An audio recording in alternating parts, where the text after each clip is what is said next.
puji yang layak kita sembah. Semua siap memuji Tuhan? Sekali lagi kita kasih tepuk tangan buat Tuhan kita yang dahsyat. Haleluya.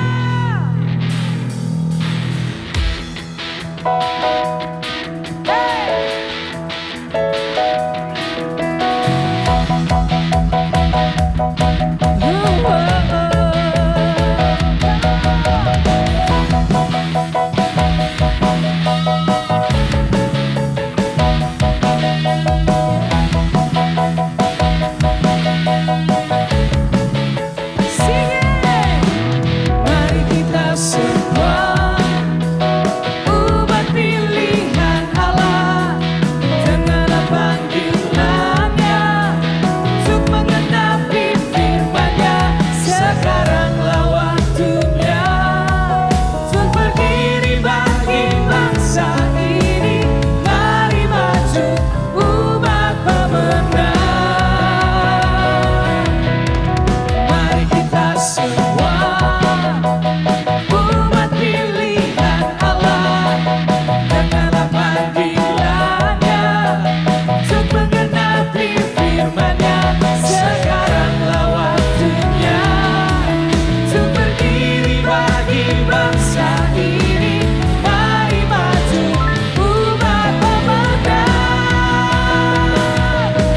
bukan lagi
masih siap memuji Tuhan, amin.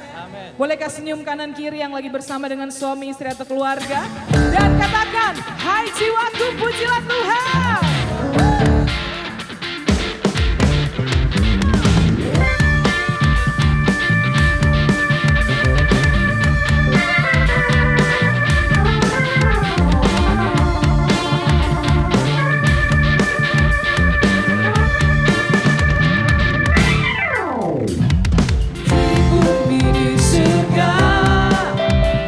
Segala yang ada, sujud dan menyembah.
glorified are your name, Lord.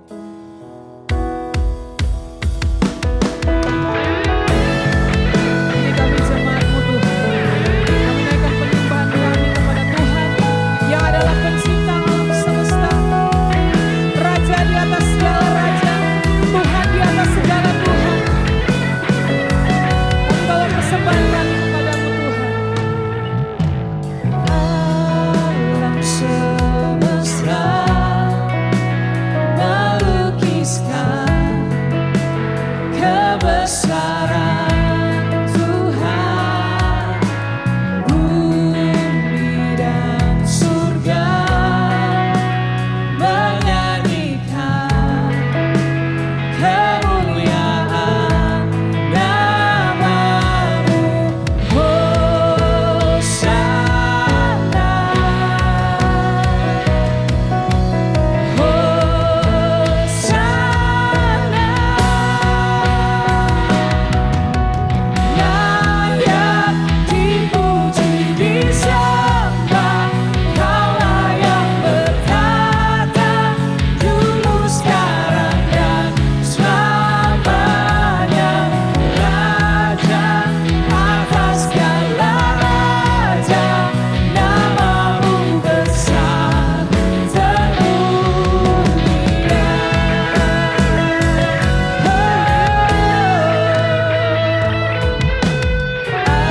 Alam semesta melukiskan kebesaran Tuhan, bumi dan surga menyanyikan kemuliaan nama-Mu.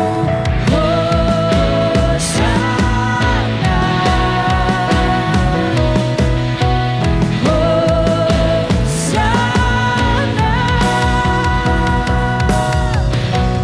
layak dipuji disembah, Kaulah yang bertata dulu sekarang dan selamanya, Raja atas segala raja, nama-Mu besar termulia.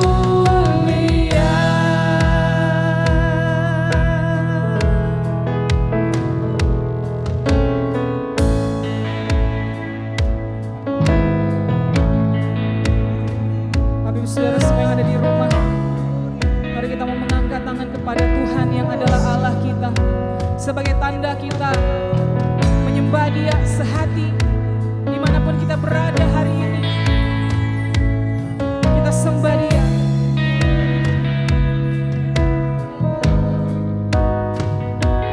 Our God, our God, our God be glorified. Our God, our God, our God.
lewat kesempatan yang ada, saya mengajak Bapak Ibu Saudara untuk bergabung, yaitu untuk berdoa buat bangsa kita. Mari kita bersatu dalam doa. Bapa yang di surga, kami mengucap syukur buat apa yang Kau kerjakan, Kau lakukan buat kehidupan kami, Tuhan. Kami bersyukur untuk hari ini kami boleh ada untuk beribadah. Kami tahu Tuhan semua karena anugerah-Mu. Kami juga rindu Tuhan, yaitu buat bangsa kami Tuhan. Bangsa kami rindu segera dipulihkan oleh Tuhan, di mana yang sudah mengalami pandemi COVID-19 yang ada Tuhan. Biarlah Tuhan Kau juga memberikan hikmat dan kebijaksanaan buat Bapak Presiden dan Wakil yang ada, untuk bisa Tuhan, yaitu untuk bisa mendapatkan jalan keluar buat bangsa ini Tuhan. Biar buat setiap kepala daerah yang ada juga Tuhan, Kau berikan juga kesehatan, berikan hikmat, kebijaksanaan juga buat mereka Tuhan, untuk sama-sama bisa menangani Tuhan masalah penyakit COVID-19 ini Tuhan. Kau jamah, Engkau berkati mereka. Terima kasih Tuhan, terima kasih. Kami juga rindu Tuhan, Kau juga menjamah, Kau juga memberikan kekuatan, kesehatan buat dokter dan tim medis yang ada Tuhan, yang selama ini ada di garis depan Tuhan. Kau berikan dia semangat yang baru buat mereka. Kau jauhkan dari segala penyakit yang ada Tuhan. Buat pasien-pasien yang sudah kena juga Tuhan, kami tahu Engkau akan jamah mereka. Lihat bilur-bilur-Mu, kami percaya Tuhan, Engkau yang memulihkan mereka dalam nama Yesus. Terima kasih Tuhan, terima kasih untuk kesempatan yang ada juga daerah kami Tuhan, yaitu Sulawesi Utara. Kami juga Tuhan ada dalam perlindungan Tuhan. Biarlah Tuhan Kau juga berikan yang sama Tuhan buat kepala daerah kami, yaitu gubernur dan jajaran yang ada Tuhan. Kau juga berikan hikmat buat mereka untuk bisa menangani Tuhan COVID-19 yang sudah terjadi di daerah kami. Terima kasih Tuhan, terima kasih setiap Tuhan warga, setiap jemaat yang sudah kena sekalipun Tuhan, kena dampak daripada itu, yang tidak ada pekerjaan sekalipun, kami percaya Tuhan Kau akan buka jalan buat mereka. Pekerjaan yang baru Kau sudah sediakan buat mereka yang mengasihi Engkau. Kami juga minta Tuhan, pengusaha maupun apapun yang dikerjakan Tuhan, yang tidak ada jalan keluar ataupun sudah tidak ada kerja Tuhan, Kau juga bukakan Tuhan, bukakan pintu yang baru buat mereka. Kami percaya Tuhan, keajaiban-Mu terjadi buat kami semua. Terima kasih Tuhan, terima kasih. Kami juga berdoa buat gereja kami, supaya Tuhan kami sama-sama, ada jemaat yang ada juga Tuhan, kami sama-sama boleh menikmati Tuhan karya-Mu di tengah-tengah COVID-19 ini Tuhan. Kami percaya Tuhan ada jalan keluar, ada kemuliaan-Mu di balik sakit penyakit yang sudah ada di daerah kami. Terima kasih Tuhan, kami mengucap syukur buat segalanya. Biar setiap doa kami Tuhan belum sempurna, Engkau yang menyempurnakan. Di dalam nama Yesus kami mengucap syukur. Jadilah kehendak-Mu Tuhan di bumi seperti di surga. Haleluya. Amin. Shalom, selamat hari Minggu, salam damai sejahtera untuk Anda semua jemaat GBI Gilgal yang dikasihi Tuhan. Semoga Anda semua berada dalam keadaan yang sehat dan dalam perlindungan tangan Tuhan yang sempurna. Terima kasih tentunya kepada Pastor Yuan Mogi yang sudah memberikan kepada saya kesempatan untuk menyampaikan firman Tuhan di online service GBI Gilgal di hari ini. Pastor Yuan dan Lucia Mogi adalah teman baik dari saya dan istri saya Angela, dan kami sungguh sangat senang melihat bagaimana Tuhan memakai mereka dan GBI Gilgal khususnya untuk menjadi berkat di mana-mana, semakin bertumbuh sehat dan berbuah banyak untuk kemuliaan nama Tuhan kita Yesus Kristus. Kita masih berada di musim yang sangat berbeda dengan musim yang biasa kita temui. Itu sebabnya kita juga harus bisa merespon dengan berbeda pula, sehingga kita tetap dapat menikmati musim ini, musim COVID ini dengan baik. Karena saya percaya setiap musim mempunyai keindahannya tersendiri. Saya harap Anda semua siap untuk belajar dan mencatat, karena ada banyak hal yang perlu Anda catat supaya tidak terlupakan. Sebelum mendengarkan firman Tuhan ini, mari kita hampiri Tuhan di dalam doa. Mari kita berdoa bersama-sama. Tuhan, kami mengucap syukur dan berterima kasih untuk hari yang Kau beri. Terima kasih untuk kasih karunia-Mu yang baru setiap pagi. Meskipun kami tidak selalu mengerti apa yang terjadi di sekitar kami, tapi satu hal yang kami tahu pasti, bahwa Tuhan baik buat kami. Tuhan, kami buka hati dan pikiran kami pagi hari ini untuk menerima kebenaran firman Tuhan. Biar bukan hanya sekedar informasi yang baik yang kami terima, tapi sebuah pewahyuan yang sanggup mengubah arah kehidupan kami. Merubah kami, mentransformasi kami menjadi serupa dengan gambaran anak-Mu yang tunggal, yaitu Yesus Kristus. Kami berterima kasih, kami letakkan doa kami ini dalam satu nama yang indah, yaitu nama Tuhan kami, Yesus. Semua yang percaya katakan, amin. Mari kita mulai dari kitab Matius pasal yang ke-6 ayatnya yang ke-25. Matius pasal yang ke-6 ayatnya yang ke-25. Dikatakan, karena itu aku berkata kepadamu, janganlah khawatir akan hidupmu, akan apa yang hendak kamu makan atau minum. Janganlah khawatir pula akan tubuhmu, akan apa yang hendak kamu pakai. Bukankah hidup itu lebih penting daripada makanan, dan tubuh itu lebih penting daripada pakaian? Yesus berkata, janganlah khawatir akan hidupmu. Saya rasa ini adalah berita yang sangat baik dan tepat di musim ini di mana banyak anak-anak Tuhan yang mengalami kekhawatiran dan mulai kehilangan pengharapan. Bahkan ada yang mulai goyah imannya. Setidaknya hari ini kita diingatkan kembali, karena meskipun kita sudah sering mendengar khotbah tentang jangan khawatir, kita tahu bahwa kita tidak boleh khawatir, tapi setiap kali kita tergoda untuk khawatir kembali. Sengaja saya memulai membaca ayat ini dari ayat 25, karena di Alkitab kita seolah-olah ini merupakan satu pengajaran tersendiri. Tetapi firman Tuhan ini dibuka dengan kata ini, karena itu. Nah, karena apa? Berarti ini bukan merupakan pelajaran tersendiri. Ini merupakan kelanjutan dari apa yang Yesus katakan sebelumnya. Nah, supaya kita dapat mengerti dengan baik, mari kita baca atau kita lihat ayat-ayat yang sebelumnya. Dimulai dari kitab Matius pasal yang ke-6, ayatnya yang ke-19 sampai 24. Janganlah kamu mengumpulkan harta di bumi. Di bumi ngengat dan karat merusakkannya, dan pencuri membongkar serta mencurinya. Tetapi kumpulkanlah bagimu harta di sorga. Di sorga ngengat dan karat tidak merusakkannya, dan pencuri tidak membongkar serta mencurinya. Karena di mana hartamu berada, di situ juga hatimu berada. Mata adalah pelita tubuh. Jika matamu baik, teranglah seluruh tubuhmu. Jika matamu jahat, gelaplah seluruh tubuhmu. Jadi jika terang yang ada padamu gelap, betapa gelapnya kegelapan itu. Tak seorang pun dapat mengabdi kepada dua tuan. Karena jika demikian, ia membenci yang seorang dan mengasihi yang lain. Atau ia akan setia kepada yang seorang dan tidak mengindahkan yang lain. Kamu tidak dapat mengabdi kepada Allah dan kepada Mammon. Sekarang menjadi lebih jelas sedikit apa hubungannya dengan karena itu. Janganlah khawatir. Ternyata Yesus sedang mengajar tentang harta benda, tentang kekayaan, atau tentang Mammon. Dan bagaimana hubungannya dengan hidup kita. Yesus memperingatkan agar kita tidak sibuk mengumpulkan harta di bumi yang sifatnya hanya sementara, yang tidak kekal, yang berubah-ubah nilainya, dan kapan saja bisa hilang. Harta adalah sesuatu yang mempunyai nilai yang tinggi. Harta di mata setiap orang berbeda-beda. Ada yang memandang benda seperti uang, rumah, perhiasan sebagai harta. Ada yang memandang keluarga sebagai harta yang paling tinggi.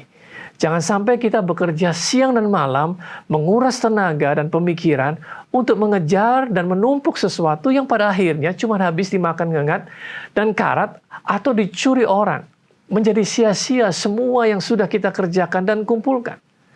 Di masa COVID ini kita menyaksikan bahwa apa yang tadinya dibanggakan dan diandalkan orang bisa hilang begitu saja. Bisnis yang tadinya sangat menjanjikan bisa mati dengan sangat cepat. Kumpulkanlah harta yang di surga. Artinya, kerjakan sesuatu yang tinggi nilainya di hadapan Tuhan. Kalau saudara bertanya, apa itu? Nah, ini gunanya kita melihat pengajaran ini secara keseluruhan, karena nanti kita akan menemukan sendiri apa yang Tuhan pandang penting. Kemudian Yesus katakan seperti ini, di mana hartamu berada, di situ hatimu berada. Hati bicara mengenai pusat kehidupan, the center of your life.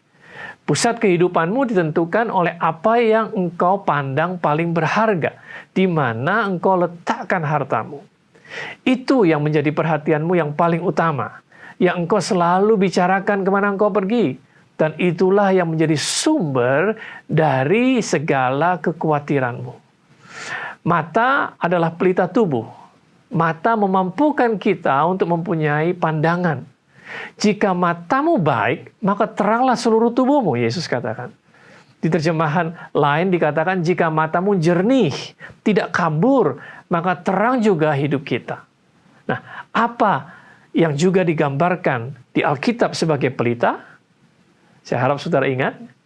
Ya, Mazmur 119 ayat yang ke-105 dikatakan, firman-Mu itu pelita bagi kakiku dan terang bagi jalanku. Saya ulangi sekali lagi, firman-Mu itu pelita bagi kakiku dan terang bagi jalanku.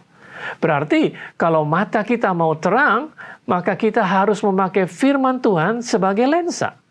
Kalau kita memakai firman Tuhan sebagai lensa, maka kita pasti akan mempunyai cara pandang yang berbeda dengan cara pandang orang dunia ini, yang kebanyakan memakai lensa harta.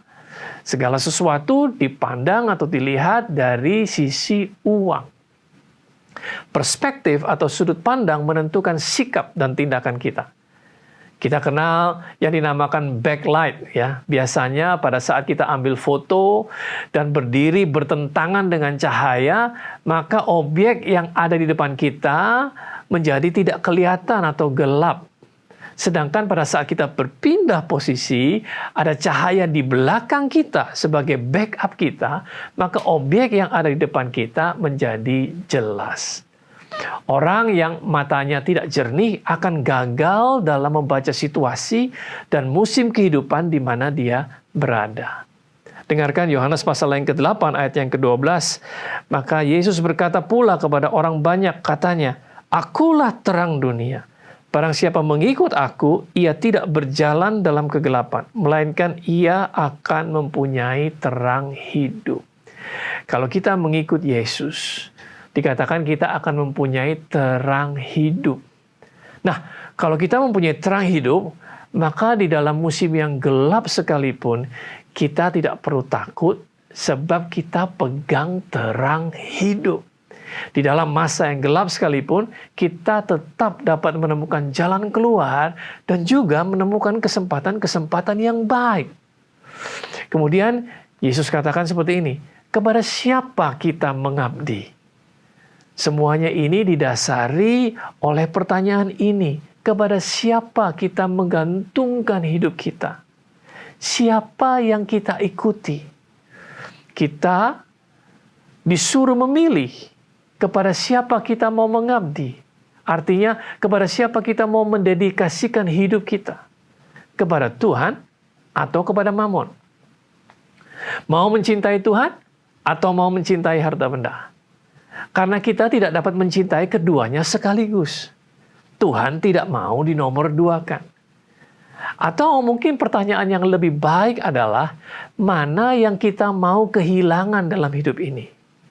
What we cannot afford to lose. What we cannot get rid of.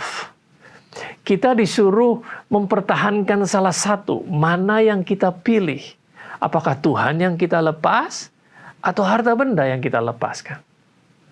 Karena kekhawatiran muncul pada saat kita takut kehilangan apa yang kita pandang berharga. Saya ulangi sekali lagi. Karena kekhawatiran muncul pada saat kita takut kehilangan apa yang kita pandang berharga.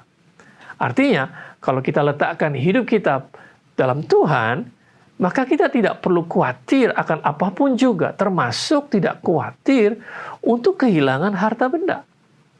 Nah, baru kemudian Yesus lanjutkan dengan berkata, karena itu aku berkata kepadamu, janganlah khawatir akan hidupmu. Nah, kata khawatir di sini diambil dari kata merimnao. Merimnao, yang artinya mengambil pikiran atau take thought dalam bahasa Inggris. Take thought atau mengambil pikiran. Itu sebabnya dalam terjemahan bahasa Inggris New King James Version dikatakan take no thought. Atau jangan ambil pemikiran. Nah, sangat menarik sebab bukankah biasanya kekhawatiran itu diawali dari sebuah pemikiran yang masuk ke kepala kita?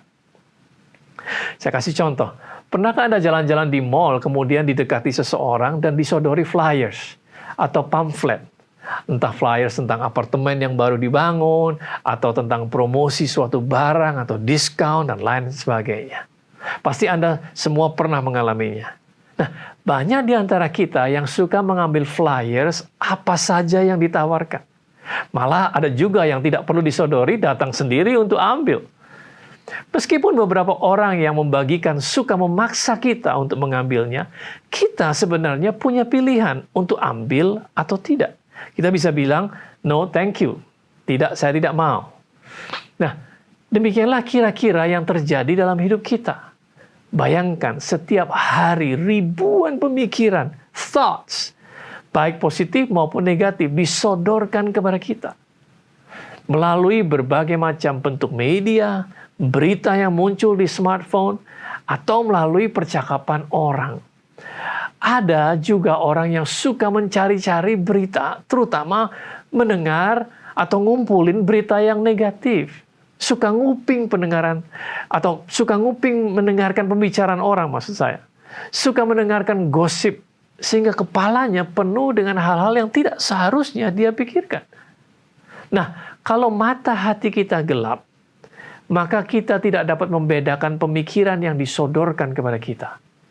Tetapi kalau mata hati kita terang, maka kita dapat membedakan mana pemikiran yang perlu kita ambil dan mana pemikiran yang perlu kita tolak, tidak perlu kita ambil. Tidak semua yang disodorkan itu negative thought. Tidak semua yang disodorkan itu pemikiran yang buruk.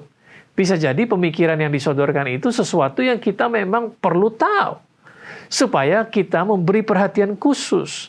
Perlu untuk segera ditindaklanjuti, sehingga tidak menjadi masalah buat kita di kemudian hari. Saya kasih contoh.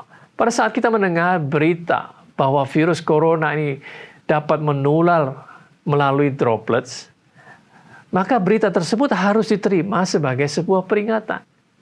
You need to be concerned. Kita harus segera memberi perhatian dengan mengambil tindakan yang diperlukan, seperti menjaga jarak aman, memakai masker apabila berpergian. Nah, kalau kita sudah mengantisipasinya, melakukan tindakan yang perlu, maka tidak ada lagi yang perlu kita khawatirkan. Kita sudah melakukan bagian kita, dan Tuhan akan melakukan bagiannya.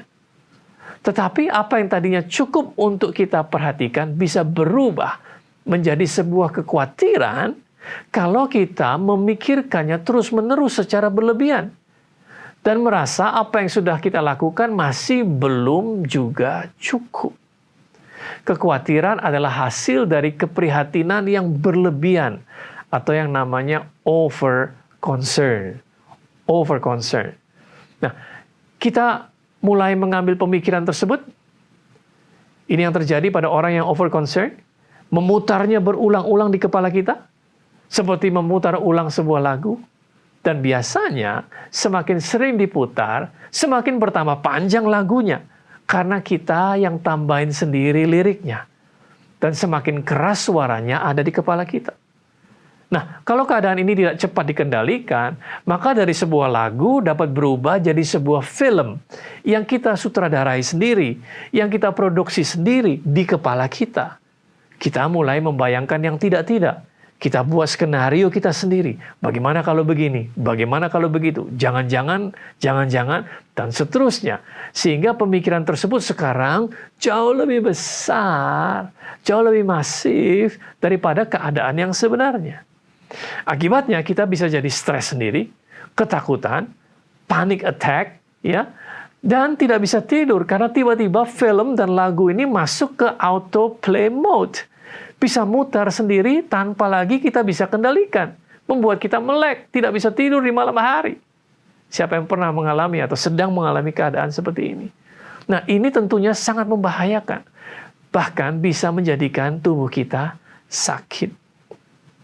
Dalam buku The End of Stress, penulisnya yang bernama Don Joseph Gouy mengatakan, setelah melakukan research, ternyata 85% dari apa yang manusia khawatirkan ternyata tidak pernah terjadi. 85%. Dan dari 15% yang betul terjadi, 79%-nya ditemukan bahwa mereka bisa menangani kesulitan yang mereka khawatirkan dengan lebih baik dari yang mereka harapkan. Atau kesulitan tersebut mengajarkan kepada mereka suatu pelajaran yang berharga. Nah, ini berarti bahwa 97% dari apa yang kita khawatirkan adalah tidak lebih dari pikiran takut yang menghukum kita secara berlebihan dan juga karena kesalahan persepsi, kesalahan cara pandang. Jadi kita perlu cari tahu, apa sih yang sebenarnya kita khawatirkan ini? Karena sudah terlalu sering diputar dan berubah menjadi sebuah film, maka biasanya kekhawatirannya jauh lebih besar daripada keadaan yang sebenarnya. Dari mana datangnya pemikiran ini? Siapa yang menyodorkannya? Dari sumber yang kredibel atau tidak? Apa yang kita perlu lakukan? Mungkin kita perlu share atau berbagi kepada orang yang lebih berpengalaman, sehingga kita dapat dibantu. Dan yang pasti kita harus membawanya kepada Tuhan. Talk to God. Bicara kepada Tuhan dalam doa. Lakukan bagianmu. Dan biarkan Tuhan melakukan bagiannya. 1 Petrus pasal yang kelima, di ayatnya yang ke-7, dikatakan seperti ini. Serahkanlah segala khawatirmu kepadanya, sebab ia memelihara kamu. Dalam bahasa Inggris diterjemahkan casting or throwing, yang berarti melemparkan, seperti orang membuang sesuatu. Perhatikan, kalau kita ingin membuang sesuatu, umpamanya kita ingin membuang sampah, cukup sekali kita lakukan, bukan? Nah, begitu juga seharusnya pada saat kita menyerahkan kekhawatiran kita kepada Tuhan. Jangan kemudian habis dibuang, besok paginya kita ambil lagi. Kemudian kita buang lagi, kemudian kita ambil lagi, kemudian kita putar lagi lagunya, dan tonton lagi filmnya. Jangan lakukan seperti itu. Cukup sekali saja dibuang, kemudian jangan diambil lagi. Tetapi kita juga harus bisa memastikan bahwa kita sudah melakukan bagian kita, dan biarkan Tuhan melakukan bagiannya. Dan yang tidak kalah penting, setelah kita membuang segala kekhawatiran kita atau menyerahkannya kepada Tuhan, maka kita perlu mengisi pikiran kita dengan hal-hal yang baik, sehingga pikiran kita tidak kosong. Filipi pasal yang keempat, ayat yang ke-8 katakan, jadi akhirnya saudara-saudara, semua yang benar, semua yang mulia, semua yang adil, semua yang suci, semua yang manis, semua yang sedap didengar, semua yang disebut kebajikan dan patut dipuji, pikirkanlah semuanya itu. Jadi arahkan pikiran kita untuk memikirkan hal-hal yang lebih tinggi sifatnya. Seperti yang dikatakan oleh kitab Filipi pasal yang keempat ayat yang ke-8 tadi. Itulah caranya kita membawa keseimbangan dalam kehidupan kita. Nah, mari kita sekarang kembali kepada pembicaraan awal kita, yaitu dalam Matius pasal yang ke-6 ayat yang ke-25 dan seterusnya. Dikatakan, Yesus katakan, janganlah khawatir akan hidupmu, akan apa yang hendak kamu makan atau minum, dan janganlah khawatir pula akan tubuhmu, akan apa yang hendak kamu pakai.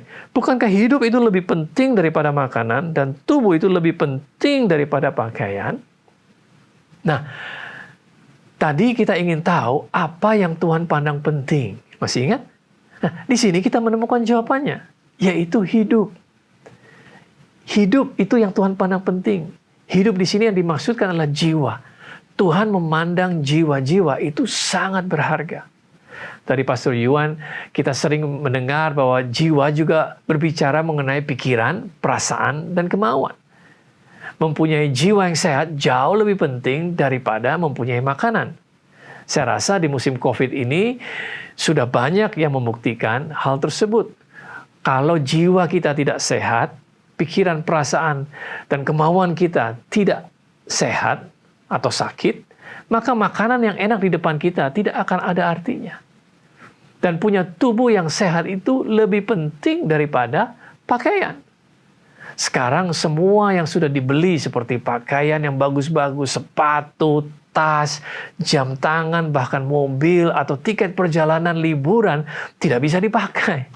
Setiap hari di rumah kita pakai baju seadanya dan makan seadanya, tetapi bukan berarti kita tidak bisa berbahagia atau bersuka cita. Sebab di dalam Tuhan, sekalipun kita harus menderita, kita tetap dapat bersuka cita. Dengarkan Yohanes pasal yang ke-16 ayatnya yang ke-33. Saya ambil dalam terjemahan bahasa Indonesia sehari-hari. Dikatakan seperti ini. Semuanya ini kukatakan supaya kalian mendapat sejahtera karena bersatu dengan aku. Di dunia kalian akan menderita. Tetapi tabahkan hatimu, aku sudah mengalahkan dunia. Tabahkanlah hatimu. Tetapi kalau kita lihat dalam bahasa aslinya, lebih tepat seperti yang diterjemahkan dalam bahasa Inggris, yaitu be of good cheer. Be of good cheer, yang artinya bersukacitalah. Tabah kesannya bahwa kita harus menerima saja. Tetapi bukan itu yang Yesus katakan. Benar bahwa di dunia ini kita akan mengalami penderitaan. Apalagi kalau kita mengikut Yesus. Kita akan berlawanan dengan apa yang dunia ini percayai. Cara pandangnya akan berlawanan. Ya, tetapi be of good cheer. Bergembiralah. Mengapa? Sebab aku, Yesus katakan, sudah mengalahkan dunia. Penderitaan yang kita alami tidak ada bandingannya dengan kemuliaan yang akan kita terima kelak. Nah, ayat selanjutnya katakan, mulai dari ayat 26, pandanglah burung-burung di langit, yang tidak menabur, dan tidak menuai, dan tidak mengumpulkan bekal dalam lumbung, namun diberi makan oleh Bapamu yang di surga. Bukankah kamu jauh melebihi burung-burung itu? Siapakah di antara kamu yang karena kekhawatirannya dapat menambahkan sehasta saja pada jalan hidupnya? Dan mengapa kamu khawatir akan pakaian? Perhatikanlah bunga bakung di ladang, yang tumbuh tanpa bekerja dan tanpa meminta. Namun aku berkata kepadamu, Salomo dalam segala kemegahannya pun tidak berpakaian seindah salah satu dari bunga itu. Jadi jika demikian Allah mendandani rumput di ladang, yang hari ini ada dan besok dibuang ke dalam api, tidakkah Ia terlebih lagi mendandani kamu, hai orang yang kurang percaya? Sebab itu janganlah kamu khawatir dan berkata, apakah yang akan kami makan? Apakah yang akan kami minum? Apakah yang akan kami pakai? Semua itu dicari bangsa-bangsa yang tidak mengenal Allah. Akan tetapi Bapamu yang di surga tahu bahwa kamu memerlukan semuanya itu.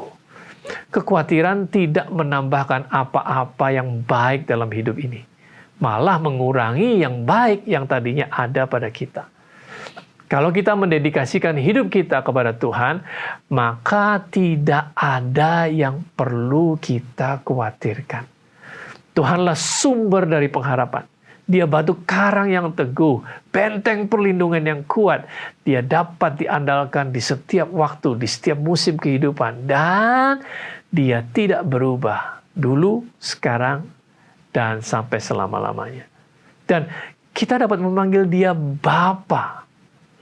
Di dalam kerajaan Allah, hubungannya adalah relational, seperti seorang bapa dengan anaknya.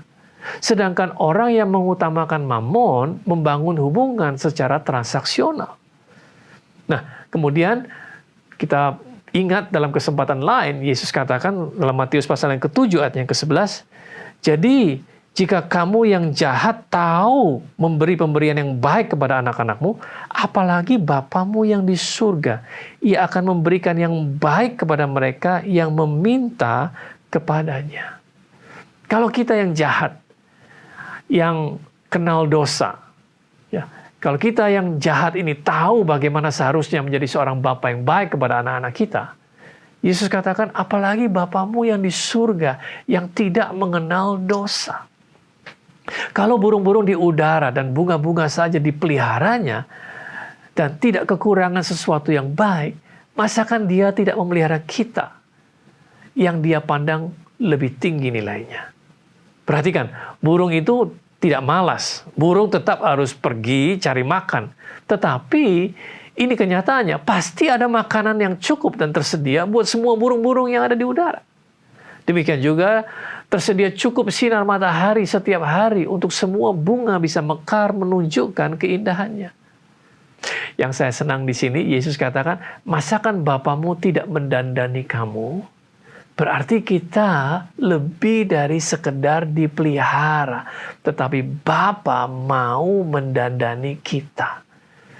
Menjadikan kita lebih bagus lagi dari sebelumnya. Itulah artinya didandani. Masalahnya, Yesus juga katakan di sini, kita kurang percaya. Disinilah letaknya. Karena iman kita kecil. "O ye of little faith" dalam bahasa Inggrisnya. Mengapa iman kita kecil? Karena kita tidak mengenal Tuhan kita dengan baik. Iman kita hanya sebatas pengenalan kita kepada Tuhan. Iman kita hanya sebatas pengenalan kita kepada Tuhan. Kalau kita ingin memperbesar iman, kita harus belajar untuk mengenal Tuhan kita dengan lebih sungguh. Sebab iman tidak dapat dibeli, iman tidak bisa dipesan secara online. Itu sebabnya kita diundang untuk mempunyai hubungan pribadi dengan Tuhan.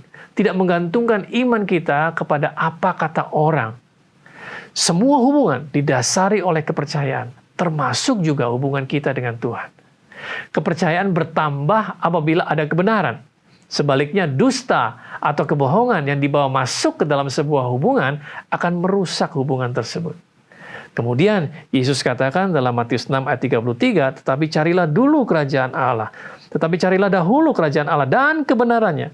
Maka semuanya itu akan ditambahkan kepadamu." Pada saat kita menemukan kebenaran Allah, maka iman kita menjadi bertambah besar.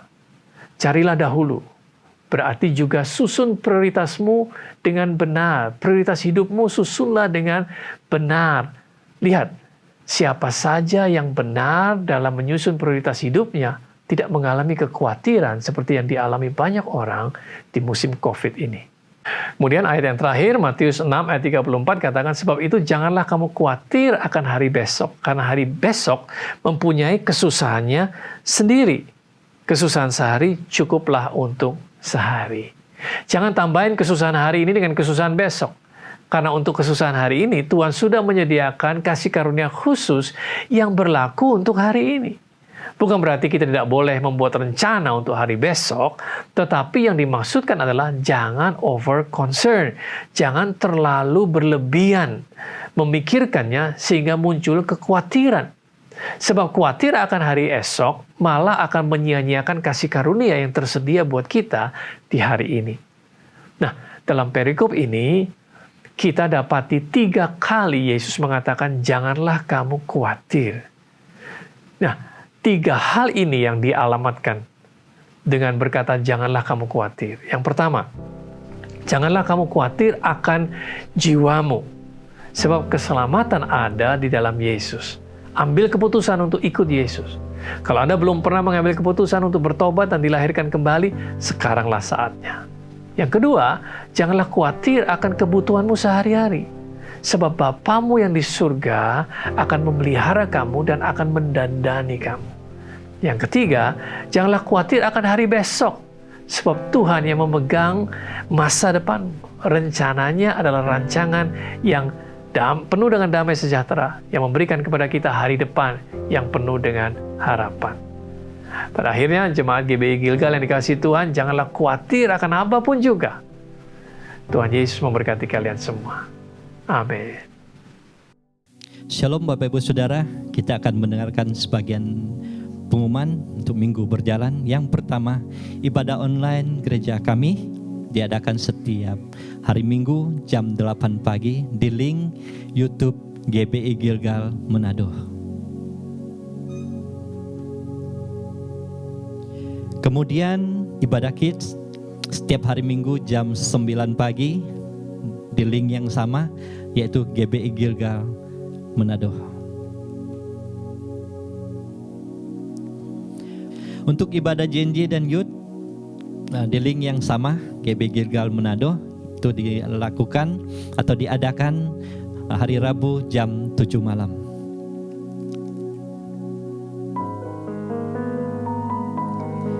Kemudian bagi Bapak Ibu Saudara yang tergerak untuk memberkati saudara kita yang kena pandemi COVID-19, bisa ditransfer ke rekening berikut.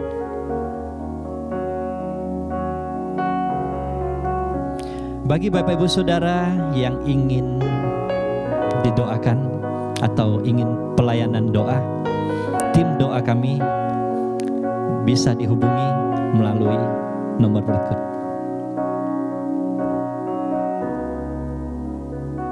Kemudian selama ibadah online, Bapak Ibu Saudara dapat memberikan persembahan dan perpuluhan melalui nomor rekening yang tertera berikut. telah dibuka kelas bimbingan pranikah bagi saudari yang ingin melangsungkan pernikahan, bisa melalui atau menghubungi nomor berikut.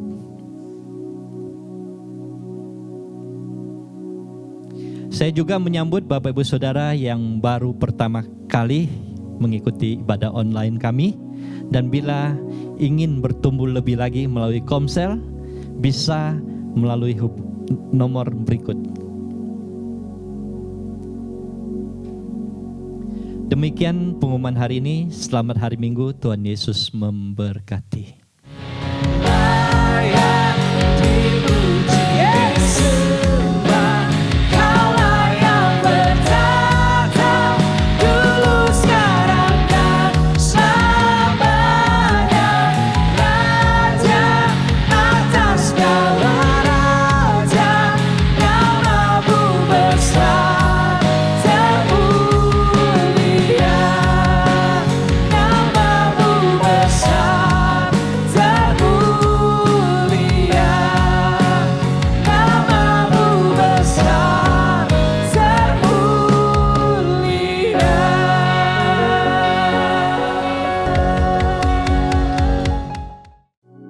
Ibadah sudah selesai, terimalah berkat dari Tuhan. Tuhan memberkati keluargamu, Tuhan memberkati pekerjaan dan usahamu. Anak-anak muda, Tuhan mengontrol kehidupanmu, dan percayalah penyertaan Tuhan sempurna. Dan biarlah cinta kasih dari Allah Bapa Tuhan kita yang selalu menyertai, dengan perantaraan kuat kuasa Roh Kudus, Dia akan menghibur, menolong, bahkan membela Bapak Ibu Saudara hari ini sampai Yesus datang kali yang kedua menjemput kita semua. Amin.